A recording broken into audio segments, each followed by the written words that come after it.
രാവിലെ എണീക്കുന്ന സമയത്ത് എപ്പോഴെങ്കിലും തലകറക്കം പോലെ തോന്നിയിട്ടുണ്ടോ? അല്ലെങ്കിൽ എപ്പോഴെങ്കിലും മുഖം അങ്ങോട്ടും ഇങ്ങോട്ടും വെട്ടിക്കുമ്പോഴോ, യാത്ര ചെയ്യുമ്പോഴോ ഒക്കെ ഈ ഒരു അനുഭവം ആർക്കെങ്കിലുമൊക്കെ എപ്പോഴെങ്കിലുമൊക്കെ തോന്നിയിട്ടുണ്ടാവും അല്ലേ? പല ആൾക്കാർക്കും ഇയർ ബാലൻസിൻ്റെ ഇഷ്യൂ വളരെ വലിയൊരു പ്രശ്നം തന്നെയാണ്. ഓക്കെ, ജീവിതത്തിൻ്റെ ആ ഒരു ലൈഫ് സ്റ്റൈലിൽ മാത്രമല്ല, നോർമലായിട്ടുള്ള ഒരു ലൈഫിനെ പോലും ബാധിക്കുന്ന തരത്തിലാണ് ഇയർ ബാലൻസ് പ്രശ്നം ഉണ്ടാക്കുന്നത്. ഓക്കെ, പല ആൾക്കാർ ഇയർ ബാലൻസിനെ ബാക്കിയുള്ള ബാലൻസുമായിട്ട് കമ്പയർ ചെയ്യും. പക്ഷേ അത് നമ്മൾ അതിൻ്റെ കറക്റ്റായിട്ടുള്ള ഡിഫറൻസിയേഷൻ തീർച്ചയായിട്ടും നമ്മൾ മനസ്സിലാക്കേണ്ടതാണ്. അപ്പോൾ നമ്മൾ പറയുകയാണെന്നുണ്ടെങ്കിൽ നിങ്ങൾക്ക് എപ്പോഴെങ്കിലും ഈ ഒരു ഇഷ്യൂ വന്നിട്ടുണ്ടോ? ഉണ്ടെങ്കിൽ തീർച്ചയായും നിങ്ങൾ താഴെ കമൻസിൽ മെൻഷൻ ചെയ്യുക. ഇയർ ബാലൻസിലായിട്ട് നമ്മൾ എന്തൊക്കെ ചെയ്തിട്ടുണ്ട് എന്നും തീർച്ചയായും താഴെ കമൻസിൽ മെൻഷൻ ചെയ്യുക.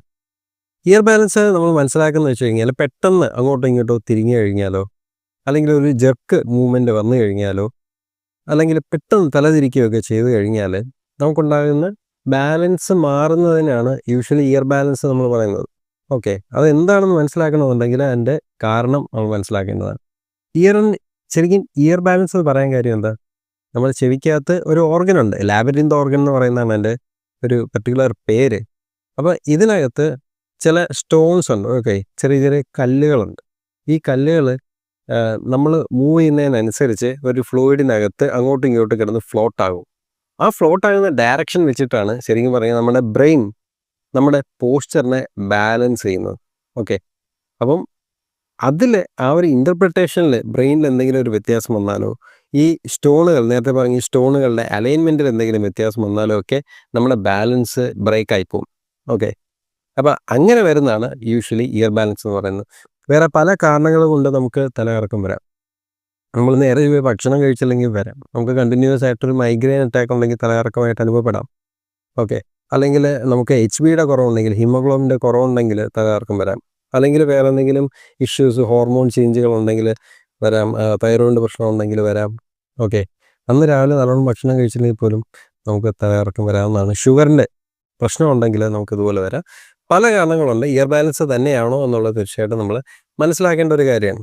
അപ്പോൾ അതെങ്ങനെ മനസ്സിലാക്കും എന്നുള്ളത് നേരത്തെ പറഞ്ഞത്, പെട്ടെന്നുള്ള മൂവ്മെൻറ്റുകളിൽ, അതായത് അങ്ങോട്ടും ഇങ്ങോട്ടും തിരിഞ്ഞു നോക്കുകയോ രാവിലെ എണീക്കുമ്പോഴോ ഒക്കെ ഉണ്ടാകുന്ന ഒരു ബാലൻസ് പോകുന്ന ഒരു ഇഷ്യൂ, അതാണ് യൂഷ്വലി ഇയർ ബാലൻസ് എന്ന് പറയുന്നത്. അപ്പം നമ്മൾ ശ്രദ്ധിക്കേണ്ടത്, നമുക്ക് പെട്ടെന്ന് ഇതുപോലെ എന്തെങ്കിലും വന്നു കഴിഞ്ഞാൽ ചിലപ്പോൾ നമ്മൾ ബാത്റൂമിൽ നിൽക്കുകയായിരിക്കും, അല്ലെങ്കിൽ കിച്ചണിൽ നിൽക്കുകയായിരിക്കും, അല്ലേ, അല്ലെങ്കിൽ ഏതെങ്കിലും ഒരു ഹൈറ്റിൽ നിൽക്കുകയായിരിക്കും. അങ്ങനെയൊക്കെ ആണെന്നുണ്ടെങ്കിൽ നമ്മൾ അനങ്ങാതെ അവിടെ തന്നെ നിൽക്കുക, പറ്റുകയാണെങ്കിൽ ഇരിക്കുക. ഓക്കെ, അതാണ് നമുക്ക് ചെയ്യാൻ പറ്റുന്ന ഒരു കാര്യം. പെട്ടെന്നുള്ള ജെർക്കി മൂവ്മെൻറ്റ്സ് നമുക്ക് പ്രശ്നങ്ങൾ ഉണ്ടാക്കും. അത് കൂടുതൽ ഇതുപോലെ വഷളാകാനുള്ള സാധ്യതയൊക്കെ ഉണ്ട്. അപ്പം തീർച്ചയായിട്ടും എന്തെങ്കിലും ഇതുപോലെ ഒരു പ്രശ്നം തോന്നിക്കഴിഞ്ഞാൽ അപ്പോഴേ അവിടെ തന്നെ അങ്ങ് ഇരിക്കുക. അതും പറ്റുന്നില്ല എന്നുണ്ടെങ്കിൽ അവിടെ അങ്ങ് കിടക്കുക. ഓക്കെ, മൂവ്മെൻറ്റ് ഇല്ലാത്തൊരവസ്ഥ വയ്ക്കുക. ചില ആൾക്കാർക്ക് കണ്ണ് തുറന്ന് വയ്ക്കുമ്പോൾ ബുദ്ധിമുട്ടാണ്, ചില ആൾക്കാർക്ക് അടച്ചു വയ്ക്കുമ്പം ഓക്കെയാണ്. അപ്പോൾ നമ്മൾ ശ്രദ്ധിക്കേണ്ടത് നമുക്കിതിന് പരിഹാരം ഉണ്ടെന്നുള്ളതാണ്. ഓക്കെ, നമുക്ക് ഹോമിയോപ്പതിയിൽ നാച്ചുറലായിട്ട് ഇതിനെ തീർച്ചയായിട്ടും കൺട്രോൾ ചെയ്യാൻ സാധിക്കും.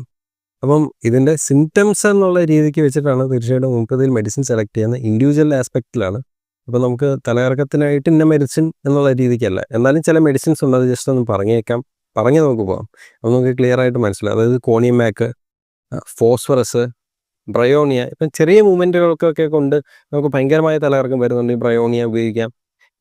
ഇയർ ബാലൻസിൻ്റെ ഒരു ഇഷ്യൂ, അതായത് പെട്ടെന്ന് ജെർക്കിയായിട്ടുള്ളൊരു മൂവ്മെൻറ്റ്, തല തിരിക്കുകയൊക്കെ ഉണ്ടെങ്കിൽ നമുക്ക് കോണിയം മാക്കിൽ ഏറ്റവും നല്ലതാണ്. പ്രായം കൊണ്ട് വരുന്നതാണ് ഇയർ ബാലൻസിൻ്റെ ഇഷ്യൂ ഡെവലപ്പ് ആകുന്നുണ്ടെങ്കിൽ കോണിയം മാക്ക് ഉപയോഗിക്കാം. നമ്മൾ യാത്ര ചെയ്യുന്ന സമയത്താണ് ഇതുപോലെ ശബ്ദിക്കാനുള്ള ടെൻഡൻസി ഉണ്ട്, തലകറക്കം ഉണ്ടെങ്കിൽ കോൾച്ചിക്കം എന്നുള്ളത് ഉപയോഗിക്കാം. വേറെ മെഡിസിൻസ് ഉണ്ട്.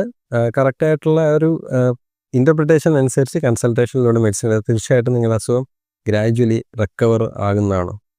ഇത് ഡയറ്റിലൂടെ നമുക്ക് കൺട്രോൾ ചെയ്ത് കൊണ്ടുവരാൻ പറ്റുന്നതല്ല, പക്ഷേ മെഡിസിനിലൂടെ കറക്റ്റ് ചെയ്യേണ്ട ഒരു കാര്യമാണ്. അതിൻ്റെ കൂട്ടത്തിൽ തന്നെ ഗ്രാജുവലി നമ്മുടേതായിട്ടുള്ള ചില മാറ്റങ്ങളും കൂടെ നമ്മുടെ ജീവിതത്തിൽ വരുത്തണം. അതായത് പെട്ടെന്നുള്ള ജെർക്കി ആയിട്ടുള്ള മൂവ്മെൻറ്റ് അതും കൂടെ നോക്കിക്കഴിഞ്ഞാൽ ഗ്രാജുവലി നമുക്ക് തീർച്ചയായിട്ടും റിക്കവറി പോസിബിളാണ്. ഞാൻ നേരത്തെ പറഞ്ഞാൽ പല കാരണങ്ങളും, ചിലപ്പം കഴുത്തിൻ്റെ ആ ഒരു തേയ്മാനം കൊണ്ടും നമുക്ക് ഈ ഒരു ഇഷ്യൂസ് വരാം. അപ്പം എന്താണ് കാരണം എന്നുള്ളത് കൃത്യമായിട്ട് മനസ്സിലാക്കി ട്രീറ്റ് ചെയ്താൽ തീർച്ചയായിട്ടും ഇതിന് പരിഹാരം ഉണ്ടെന്നുള്ളതാണ്. അതായത് ലൗട്ടോ കാര്യങ്ങൾ, അതുപോലെ നിങ്ങളുടെ അനുഭവങ്ങൾ, അഭിപ്രായങ്ങൾ തീർച്ചയായും നിങ്ങൾ താഴെ കമൻസിൽ മെൻഷൻ ചെയ്യുക. നിങ്ങൾക്ക് ഇങ്ങനൊരു അനുഭവം ഉണ്ടായിട്ടുണ്ടോ, ഇയർ ബാലൻസിൻ്റെ ഇഷ്യൂ വന്നിട്ടുണ്ടോ എന്ന് നിങ്ങൾ താഴെ കമൻസിൽ മെൻഷൻ ചെയ്യുക.